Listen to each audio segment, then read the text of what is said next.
moment I stop thinking about you, and it's hard to let. Halo, Assalamualaikum warahmatullahi wabarakatuh.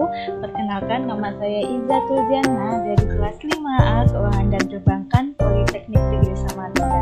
Nah, di sini saya akan membahas materi bab 5 tentang hukum asuransi. Langsung masuk ke materi ya. Yang pertama ada pengertian asuransi. Nah, di sini ada pengertian asuransi pasal 246 KUHD yang menyebutkan bahwa asuransi adalah suatu perjanjian dengan mana seorang menanggung mengikatkan diri kepada seorang tertanggung dengan menerima suatu premi untuk memberikan penggantian kepadanya karena sesuatu kerugian atau kerusakan atau kehilangan keuntungan yang diharapkan mungkin akan dideritanya karena suatu peristiwa yang tak tertentu.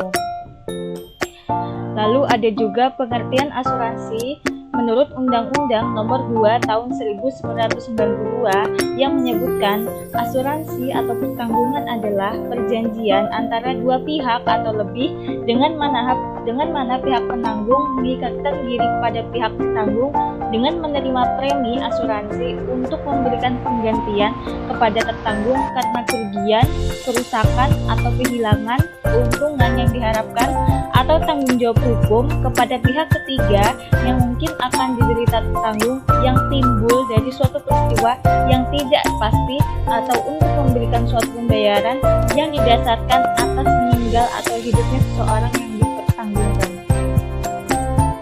Lalu di sini ada 3 unsur dalam asuransi. Nah, 3 unsur dalam asuransi itu yang pertama premi. Premi itu sendiri adalah yaitu pembayaran yang harus dilakukan tertanggung sebagaimana imbalan dari penggantian kerugian pembayaran. Besar kecilnya premi tergantung dari besar kecilnya resiko yang diderita oleh tertanggung. Yang kedua ada ganti rugi. Nah, ganti rugi itu apa? Ganti rugi yaitu yang harus dilakukan oleh penanggung jika terjadi suatu peristiwa yang tidak diharapkan. Ganti rugi diberikan terhadap kerugian, kerusakan, kehilangan, keuntungan yang diharapkan, dan lain-lain.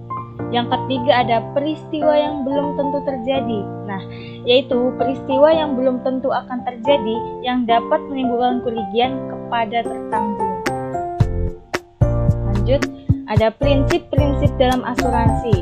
Yang pertama, ada prinsip kepentingan atau insurable interest principle, yaitu kepentingan merupakan unsur yang sangat penting dalam perjanjian asuransi, yaitu bahwa tertanggung atau pemegang premi berkepentingan agar kejadian yang tidak diharapkan itu tidak terjadi atau tidak menimpa kepadanya. Nah, ini berdasarkan pasal 250 KUHD.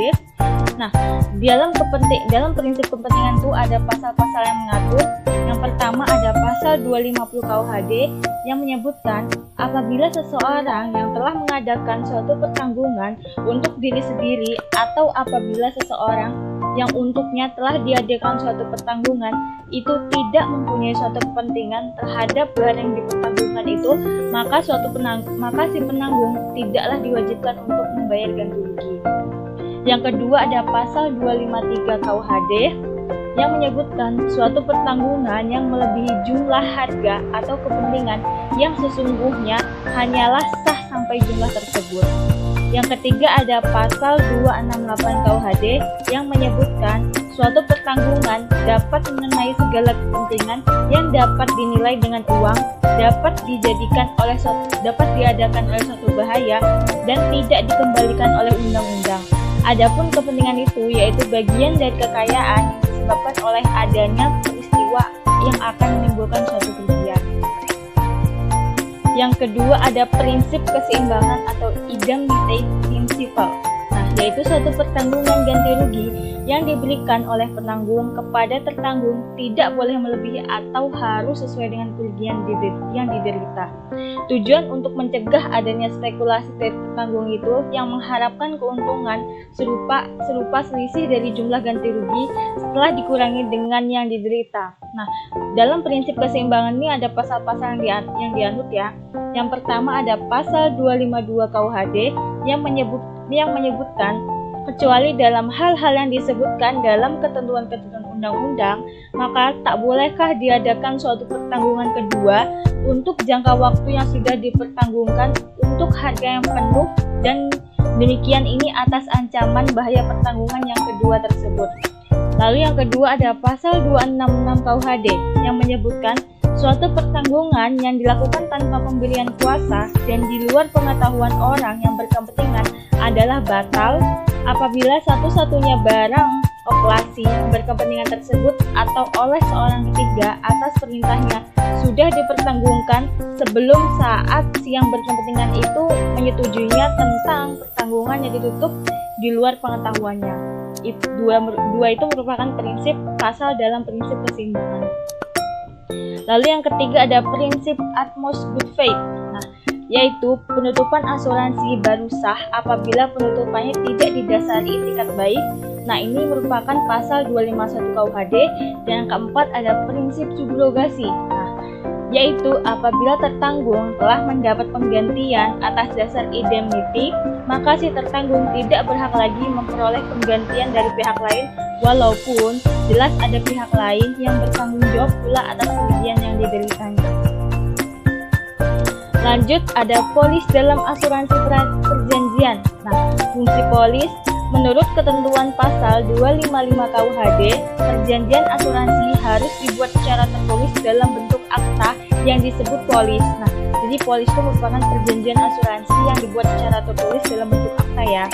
Pada pasal 19 ayat 1 Peraturan Pemerintah Nomor 73 Tahun 1992 menentukan polis atau bentuk perjanjian asuransi dengan nama apapun berikut lampiran yang menjadi satu kesatuan dengannya tidak boleh mengandung kata-kata atau kalimat yang menimbulkan penafsiran yang berbeda mengenai resiko yang ditutup asuransinya. Kewajiban penanggung dan tertanggung akan mempersulit penanggung untuk mengurus haknya. Berdasarkan kedua pasal tersebut, dapat disimpulkan bahwa fungsi polis sebagai alat bukti bahwa telah terjadi perjanjian asuransi antara tertanggung dengan penanggung. Dari ketentuan tersebut pula memberi kesan bahwa polis merupakan suatu hal yang mutlak yang harus ada dalam perjanjian asuransi. Pembahasan selanjutnya ada macam-macam asuransi. Di sini ada 3 macam asuransi. Yang pertama ada asuransi ganti rugi. Asuransi ganti rugi itu sendiri yaitu asuransi yang penanggungnya berjanji akan mengganti kerugian yang diderita oleh tertanggung. Dan yang kedua ada asuransi sejumlah uang, yaitu asuransi dalam hal penjamin berjanji untuk memberikan sejumlah uang yang jumlahnya sudah ditentukan sebelumnya tanpa didasarkan pada kerugian tertentu. Dan yang ketiga ada asuransi campuran. Dalam asuransi campuran di sini ada terdapat jenis asuransi dalam bentuk campuran antara asuransi ganti rugi dan asuransi sejumlah uang. Yang termasuk dalam asuransi campuran ini adalah asuransi kesehatan, askes, dan asuransi kecelakaan. Jadi asuransi campuran di sini ada 2 ya, asuransi kesehatan dan asuransi kecelakaan. Pembahasan selanjutnya ada asuransi yang diatur dalam KUHD. Pasal 247 KUHD menyebutkan bahwa asuransi atau pertanggungan antara lain mengenai 1. Bahaya kebakaran, yang kedua bahaya yang mengancam hasil pertanian yang belum dipanen, yang ketiga jiwa satu atau beberapa orang, dan yang keempat bahaya yang mengancam pengangkutan di darat dan di laut. Lalu jenis asuransi yang tidak diatur dalam KUHD ada 2. Yang pertama asuransi kredit, yaitu perjanjian antara penanggung kepada tertanggung yang akan memberi premi terhadap kerugian yang mungkin akan diderita oleh tertanggung karena tidak dilunasi. Yang kedua ada asuransi pencurian, yaitu perjanjian antara penanggung yang akan membayar kepada tertanggung yang akan membayar premi terhadap kerugian yang mungkin akan diderita tertanggung karena kehilangan barang-barang tertentu. Pembahasan yang terakhir ada asuransi yang diselenggarakan oleh pemerintah. Ada 4. Yang pertama ada tabungan dan asuransi pegawai negeri atau TASPEN.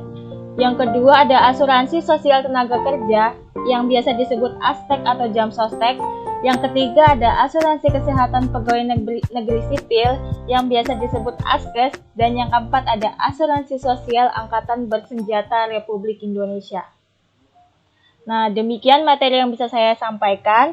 Kurang lebihnya saya mohon maaf. Wabillahi taufiq wal hidayah. Wassalamualaikum warahmatullahi wabarakatuh. Terima kasih.